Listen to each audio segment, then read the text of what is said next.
I think we were critical about India buying Russian oils. We understood the economic reason for that, because it was at a heavy discount, about 40% less than market price. We understood that, but it was fueling Russian war economy. So we had a different view on that. This matter has been changed and resolved, and President Putin pays attention to what Prime Minister Modi says, and it's very good that Prime Minister Modi talked about it in 2022 when it would look like a real possibility at the end of 2022. On the military field, Ukrainians are actually making progress, and the Russians are attacking largely civilians. It's not acceptable to most countries, and India's role here is crucial. But I try to come here very often because we've got very many issues to discuss. This time it's primarily in preparation for the visit of our Prime Minister Donald Tusk, who's coming to India in October to revisit Prime Minister Narendra Modi, who was with us 2 years ago. So as usual in such matters, we have to prepare the visit, and there are very many topics. So first I'm meeting my friend CB George, the Secretary West, to discuss the whole agenda of bilateral relations, because we've got kind of meeting these two consultations, regular consultations. I saw him in February this year. Which have all bilateral issues to deal with politics, economy, business, trade, and cooperation in various fields. Hoping to go to Mr. Doval's office to discuss security issues, and also there's another delegation which we're going to maybe participate together, which is business. It's more economic business development and trade cooperation. So it's a bilateral working group. We're meeting together with the Ministry of Development and Technology. My colleague from there so we're going to do it together, and generally plan the visit of the Prime Minister. Of course. So it's going to be a very important visit that you have mentioned, and I remember in 2024 Prime Minister Modi traveled to Poland, and it was a historic visit. What concrete outcomes have you seen so far when it comes to the relationship, and how do you see the India-Poland relationship going forward, and in which sectors you see the relationship going, sir? Well, the main change is, for instance, we are trying to now cooperate in the spheres of security and defense. So we are expecting the working group of Indian military to come to Poland to discuss very concrete issues.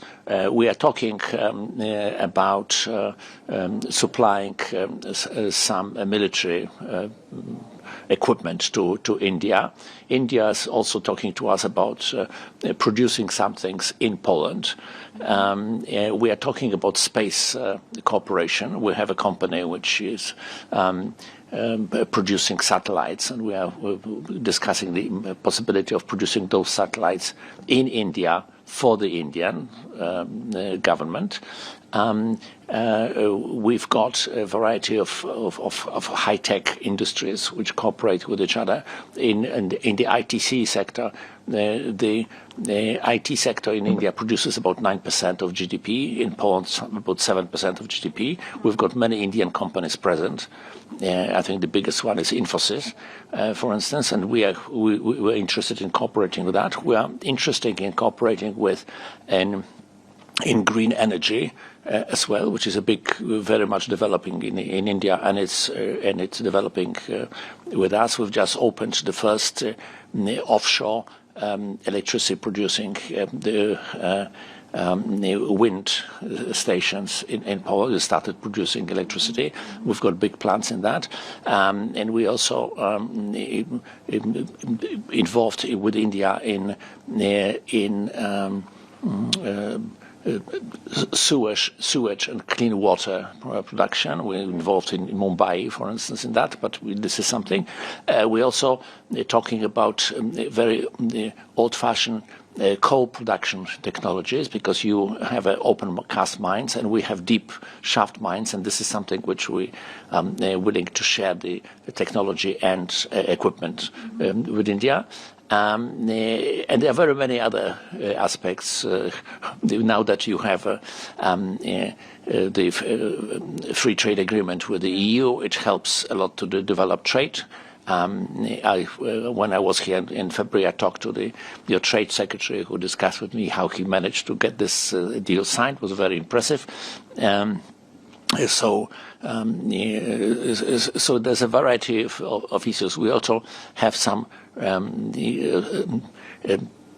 things not related to business, because in terms of culture we have some developments and education. So it's a big list of topics which we want to deal with. I was going to ask you on the defense cooperation, sir. How do you look at the defense cooperation? And we know that Poland has significantly expanded its defense capabilities in recent years.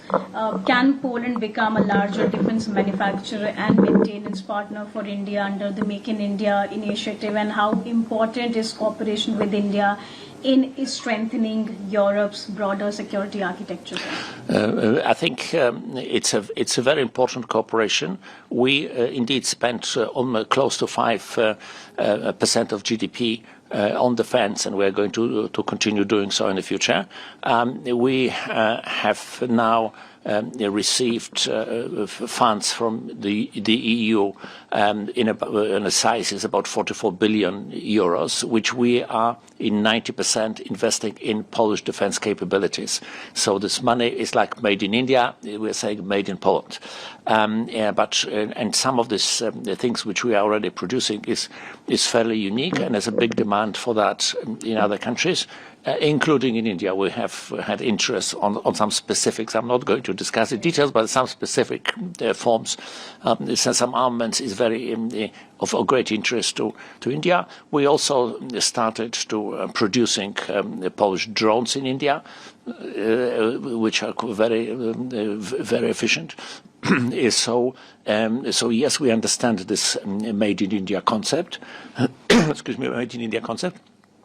So we are willing to share some technologies in production, but I was also talking to the Indian firms who are prepared to do the same thing in Poland. So there is and they are willing to form some joint ventures with Polish defense companies to produce some specific things there.